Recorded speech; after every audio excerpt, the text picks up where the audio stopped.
Ô, gente, nesse nosso caminho das entrevistas, né? E eu sou sempre um felizardo na minha vida, porque eu tenho tantos amigos especiais, né? E hoje eu estou com mais um grande amigo aqui, né? E eu que milito em tantas áreas, né? E hoje, especificamente, é meu parceiro antigo de engenharia, né? Doutor Expedito, né? O Expedito já deu sorte no nome, né? Porque a primeira vez que eu tomei consciência desse nome foi quando o cara virou no CPOR e falou assim: vamos fazer isso de forma expedita, forma rápida e eficiente.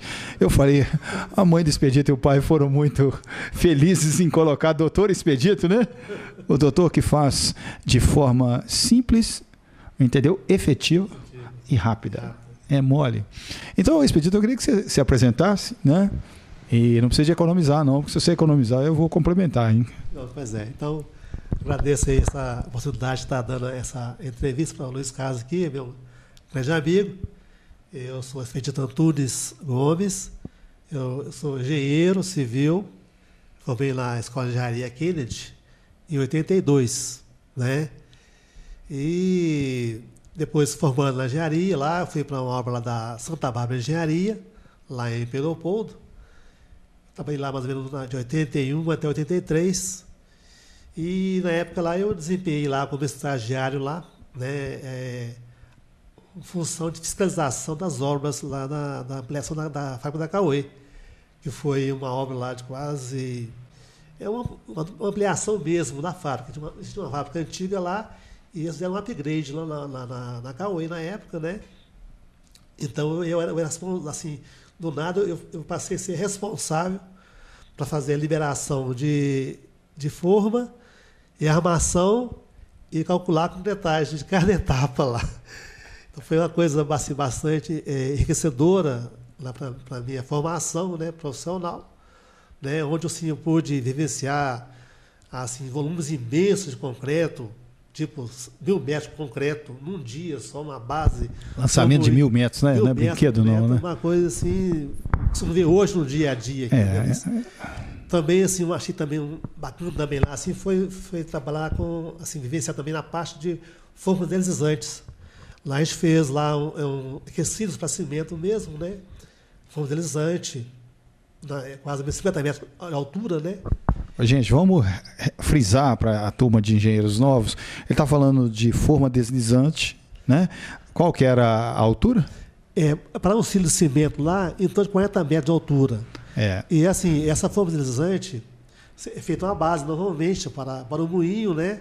A armadura e tudo. Então, é feita uma forma, né? Uma forma, o interior dela é metálica, e ali vai subir a ferragem. Então, o pessoal monta uma torre Hércules, né?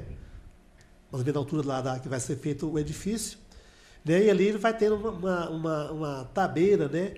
Que ele vai graduando ali, onde que tem paraferragem ali, entra um inceste, entra uma porta, e aqui ele vai subindo 24 horas. Expedito 1.000 metros de concreto, né? Isso, mas no meu caso não é na forma do silo, seria na base para fazer essas estruturas lá, né? 1.000 metros num dia só. Então era assim, na época lá tinha uma central de concreto, que já com os caminhões todinhos lá, e havia um reforço ainda lá da Calmix, né? Lá da Pampulha, porque era um volume muito grande, então uma central só não daria. Não daria conta de produzir em tempo, né? Em tempo, né? Então aquela era quase 24 horas também, numa base desse tipo também aqui, né? Então, voltando à forma deslizante, né? Então é feita a base, normalmente lá para o silo, e ali já tem as esperas, né? Ele constrói uma forma interna e externa. E ali há um sistema de macacos hidráulicos, né? Que você posiciona ali na forma, ao redor da forma, e ali ele vai subindo, milímetro por milímetro. Milímetro por milímetro.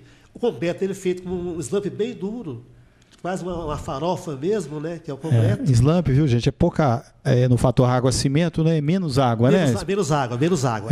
E então, assim, aí o pessoal vai colocando ali a forma, mexendo na forma, o concreto deu um pouquinho de pega, ele sobe um pouquinho a forma do macaco. E aqui ele vai subindo ali, a esteirinha, ali até acabar, porque não pode parar, a forma para parar, até lá em cima. Chegou lá em cima e parou, então aí acabou ali a comentária da forma deslizante. Depois tem mais alto lá, foi uma chaminé também lá, de 94 metros de altura, 94 metros de alturas, que foi esse processo também. Você entendeu? Foi uma coisa bacana. Então, assim, eu vivenciei lá todos os tipos de estaqueamento que pode existir numa construção. Uma construção. Tipo assim, tem tubulão, estacas pré-moldadas, estaca escavada, parede de diafragma, feito com lama betonita, né? E é uma coisa bacana demais. Assim, hoje, mas não vê isso no dia a dia. A gente não tem chance, né, de assistir esse tipo de tecnologia. Hoje no mercado aqui, né? Então, assim, então todo tipo assim, de estaqueamento, estaca trilho, estaca prancha. Então, uma obra completa. Então, para a minha formação foi muito importante trabalhar, assim, ainda mais com o estagiário lá, assim, o estagiário-chefe, né? Que liberava assim, essa forma da armação, construía toda a armação. Então, eu saí de manhã lá, assim, com um braço cheio de projeto na mão para rodar todo. Tinha que ler o projeto para valer, né? Lá, e assim, detectar onde o pessoal poderia errar, porque eram muitas frentes de trabalho. Então, eu lá no escritório fazia tipo uma prévia antes, né, de cada setor onde eu iria conferir tudo. Eu tinha uma equipe auxiliar, que era um técnico de edificações, 2 carpinteiros. Né? E a gente então fazia esse trabalho de conferir a forma todinha, escoramento, posicionamento todinho. Conferia toda a armação também. A armação eu já de antemão fazia assim, uma prévia, aqueles pontos que poderia o pessoal ter uma dúvida lá e armar errado, ou faltar uma espera lá a mais, que poderia estar no estágio seguinte. Então eu fazia essa conferência lá no campo, e como aí chegava lá, fazia essa verificação, depois voltava lá para o escritório novamente, fazia a cubagem do concreto, e passava para o mestre lá, para ele pedir lá central lá com a concretagem. Para concretagem. E podia, nesse momento, também fazer a apropriação de tudo, né? Sim, também, nessa época, também, dessa forma também. Sim. E eu acho muito oportuno a gente estar conversando com você aqui hoje, Expedito, porque o Expedito ele não fica só nisso, né? O Expedito ele tem uma experiência muito grande na área de orçamentista, foi orçamentista de uma das empresas mais importantes nossa da construção civil, não só orçamentista, mas ele desenvolvia negócios, né? Uma das nossas grandes feras, o doutor Leotério, né? Sim. E gente muito de primeira qualidade nessa área de engenharia. Ele foi depois para um serviço público, mas hoje nós estamos aqui mais na engenharia, né? Depois virou dançarino profissional também, como eu, né? Mas hoje a gente quer ficar bastante nisso, né? Porque tem uma figura na engenharia muito deixada para segundo plano, que é o planejamento, a programação, o controle, né? E são funções, o gerenciamento, né? Gerenciamento, né? Muito importante. O gerenciamento de contingências, né? Esse acompanhamento. Nós já estamos a um pouquinho de fechar o nosso primeiro bloco, porque te entrevistar eu tenho que ficar aqui uns 2 anos, né? Nossa, que isso. Mas eu quero deixar armado, porque a gente sabe dos problemas que a gente tem em engenharia. Acidente em engenharia é uma coisa muito grave, né? Incidente é muito grave. Com certeza. Né? Nós estamos com a engenharia do mundo com muito problema de controle mesmo, né? De uma programação efetiva. E outro dia, naquele acidente do viaduto, eu telefonei para você e falei, que saudade do Marcondão, né? Pois é. Eu queria que você falasse dessa figura, né? Tá? Quem que é Marcondão na nossa vida, né? O Sr. Marcondes foi o meu guru, meu mestre de obra lá na Cauê, né? Eu era um estagiário ainda em aprendizagem. Neófito, né? Né? Então assim, eu colava ali direto lá, porque ele tinha assim, cada soluções assim, práticas, né? Igual, por exemplo, nessa forma deslizante que eu falei aqui, ele que fazia a tabeira, uma tabeira de cima e embaixo lá no andaime. E ele marcava lá onde cada tipo de situação iria acontecer, onde tinha que estar uma espera, onde tinha que estar um insert. Quer dizer, o previsto acontecia, né? Acontecia lá. Então, assim, na experiência dele, ele faz esse trabalho todinho lá, no dia a dia lá. Então, foi assim, o nosso guru mesmo na engenharia lá, foi um cara assim... Gente, quando ele está falando que foi guru dele, eu tive grandes gurus também na engenharia, o Marcondão foi um dos, né? Eu vou até contar rapidinho aqui, quando foi feita aquela obra lá do Teatro Cidade, né? Sim. Tudo atirantado, né? Fizeram aqueles cortes todos lá e nós ligamos para ele e ele me recebeu lá, ele chamava a gente de doutor, né? Aquela simpatia, aquela humildade, né? Os filhos engenheiros, né? Com certeza. É uma fera, né? E na hora que ele abriu o projeto, os projetos da obra. Eu dei aquela engasgada e eu trabalhei como desenhista de obras de arte, né? Então a gente tem uma experiência muito grande de leitura de projeto, mas eu balancei, viu, Expedito? Depois nós conversamos, né? Eu falei, nossa, mãe. Aí ele me deu uma aula, né? Aquela simplicidade que ele tinha, mas precisão, né? Você vê que ele o cara conhecia. Então, eu já estou querendo deixar. Então, eu estou querendo deixar a mensagem, né? Essa relação que nós perdemos do artesão e o discípulo, né? Sim. Que a gente perdeu na engenharia, e nós temos isso no livro Checklist.